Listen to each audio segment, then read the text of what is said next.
നല്ലതല്ലാത്ത ചിലത് പറയട്ടെ, നല്ലതിനു വേണ്ടി. ആദ്യ വിവാഹം, അതിൽ 3 കുട്ടികൾ. മൂവരും ചെറുപ്പം കടക്കും മുൻപ് മരണപ്പെട്ടു.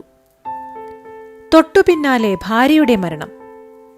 തുടർന്ന് 2ാം വിവാഹം, അതിലൊരു കുട്ടി. അതിനെയും മരണം മടക്കി വിളിച്ചു. തൊട്ടടുത്തു തന്നെ 2ാം ഭാര്യയുടെ മരണം.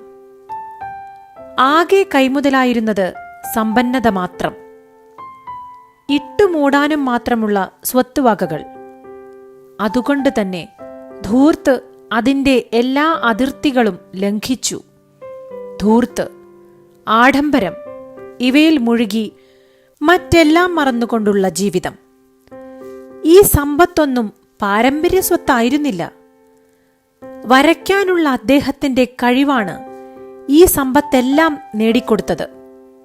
ഇത് റെബ്രാൻഡ് ഒരു സാധാരണ മില്ലുടമയുടെ മകനായി 1606 ഹോളണ്ടിലെ ലൈഡനിൽ ജനിച്ചു. വക്കീൽ പണിയായിരുന്നു ആദ്യം. പിന്നീട് വര ലഹരിയായി.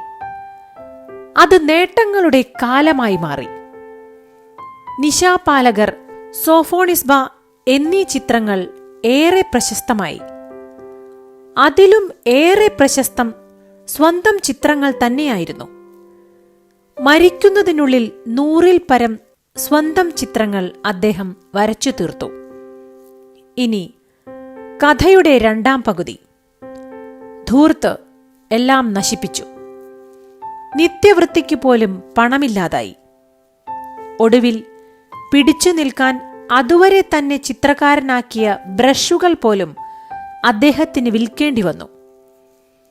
100-ൽ പരം സ്വന്തം ചിത്രങ്ങൾ വരച്ചിട്ടും ഒന്നിൽ പോലും താൻ എന്തായിരുന്നെന്ന് പ്രതിഫലിപ്പിക്കാൻ റെംബ്രാൻഡിനായില്ല എന്നത് കഥാന്ത്യം.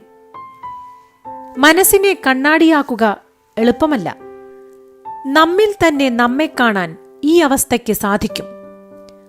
ഭൂതവും വർത്തമാനവും തെളിയുന്ന ആ കണ്ണാടിയിൽ ഭാവിയുടെ ശുഭ്രചിന്തകൾ പ്രതിഫലിക്കുക തന്നെ ചെയ്യും. ശുഭദിനം.